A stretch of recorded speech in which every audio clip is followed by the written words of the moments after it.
Magandang araw pong muli sa inyong lahat. Ngayon po ay ikalimang araw namin dito sa Vodice, Croatia. Maaga po kaming gumising ngayon dahil magbo-boating po kami. Heto po, at on the way na nga po kami papunta po doon sa barko. At pagdating po namin dito sa tagpuan ay naandito na po ang Del Rosario family.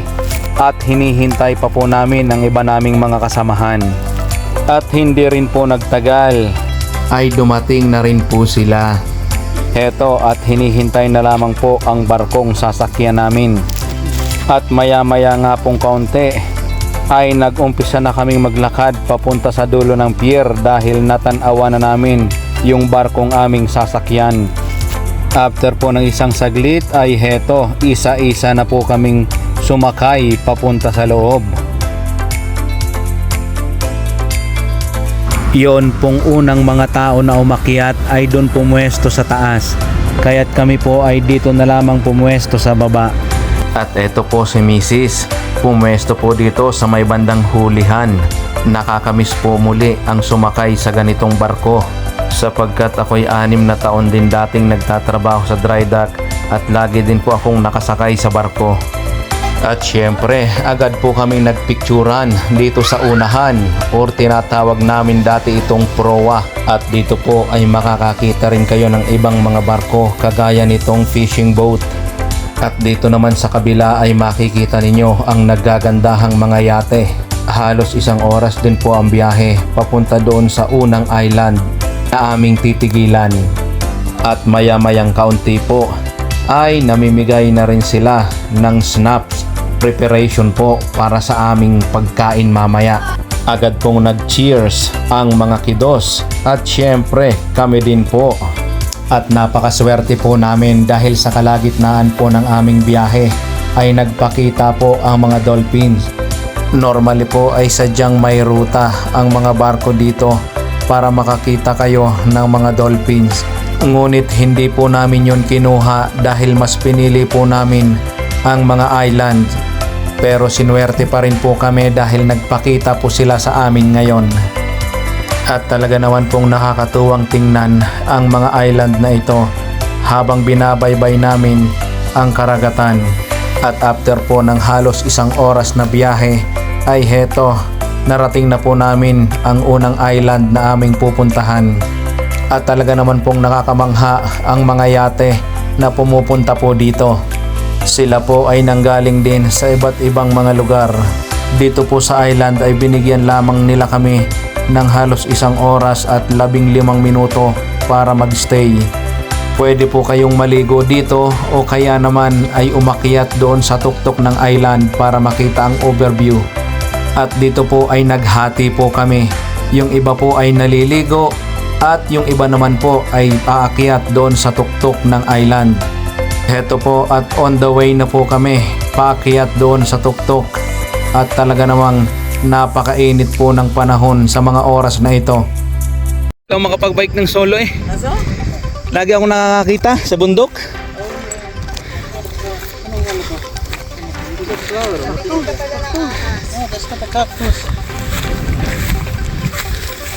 Matinik siya oh. Ang ganda na dito mag-ano picture. Oh.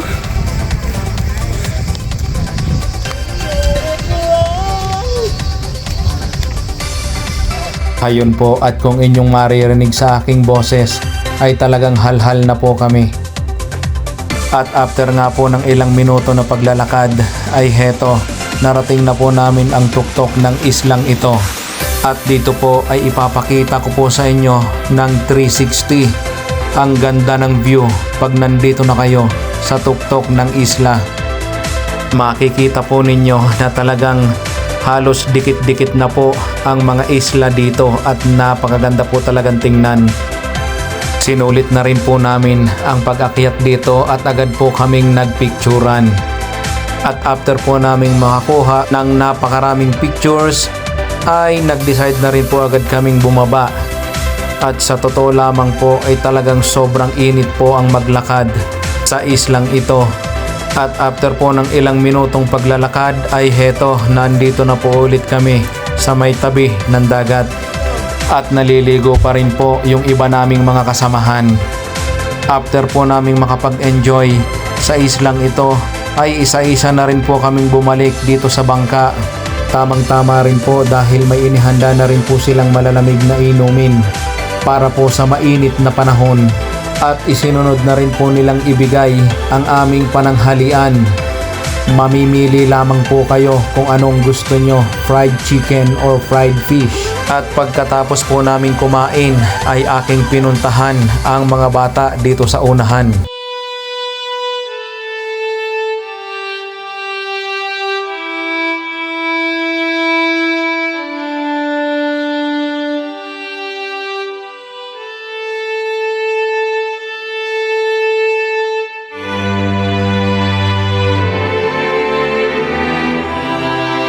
Ayun, at talagang sila po ay tuwang-tuwa na tumambay doon sa unahan ng barko. Nagpatuloy lang po kami sa biyahe hanggang sa marating namin itong second island na aming pupuntahan. At dito po ay binigyan nila kami ng 1 oras at kalahati para po maligo. Kaya naman humanap kaagad kami ng pwesto para makapagsimula ng maligo. At kung mapapansin nyo po, talagang ako'y nagtalukbong dahil sa sobrang init. After ko po diyang makapag-video ng konti ay naligo na rin po ako. Ngunit sa kasamaang palad po ay natinik si Ludwig ng sea urchin. At buti na lamang po dahil natanggal din po agad ito ni partner Ralph. At wala naman pong masamang nangyari kay Ludwig.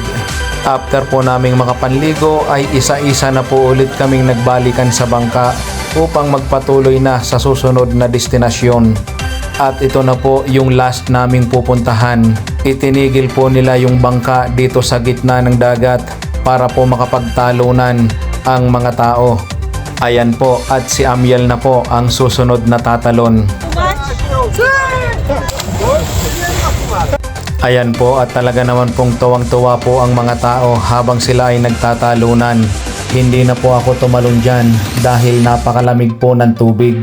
At after po ng 7 oras na pag-ikot-ikot ay heto, pabalik na po ulit kami doon sa pier kung saan kami sumakay kanina. At dito po ay makikita nyo sa aking mga kasamahan ang sobrang pagod, kaya't nakatulog na po sila. Heto po, at nandito na po ulit kami sa pier. At ngayon po ay maglalakad na po muli kami pabalik sa aming apartment. At kung napanood nyo nga po pala yung aming 4th day dito sa Croatia, ay bumili kami ng talaba. At ngayon lamang po namin ito kakainin. Meron nga po pala kaming mga kasamahan dito na first time palang kakain itong fresh na talaba.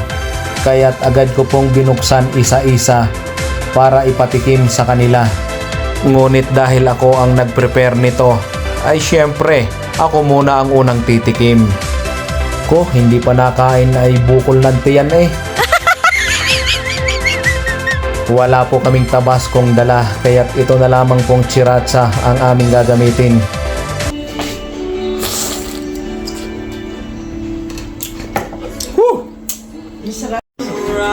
Okay na yan, ano? Gandang citron eh. Oh, yeah. Tapos,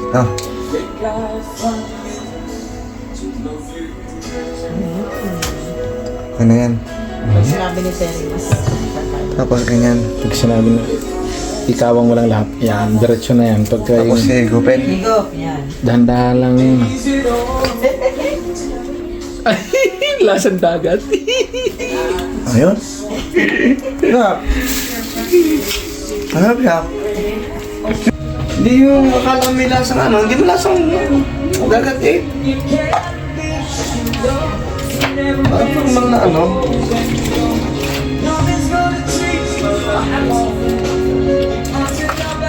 Saan makain talaba? Mas masarap ang tabasco. Pati shell kung gusto mo. Nga. So, yun pala yun eh. Binubo ka pala dapat ang bibig. Diretso lang na ganaan. Eh, Dali ah. Ano, diretso. Oo. Bro, anong balita? Okay, ano ka nag sorry. Ayos. Tulog ka lang ha. Ano pala? Ayos. Oh. Pagdating mo yan, habang po yung nasa harapan natin. Parang lang suso. Yun, wala na, grabe, professional. Masarap tabasco bro. Oh. Yeah. Hindi mo nilagyan ng papaanghang. Diretso. Ay. Nakaw.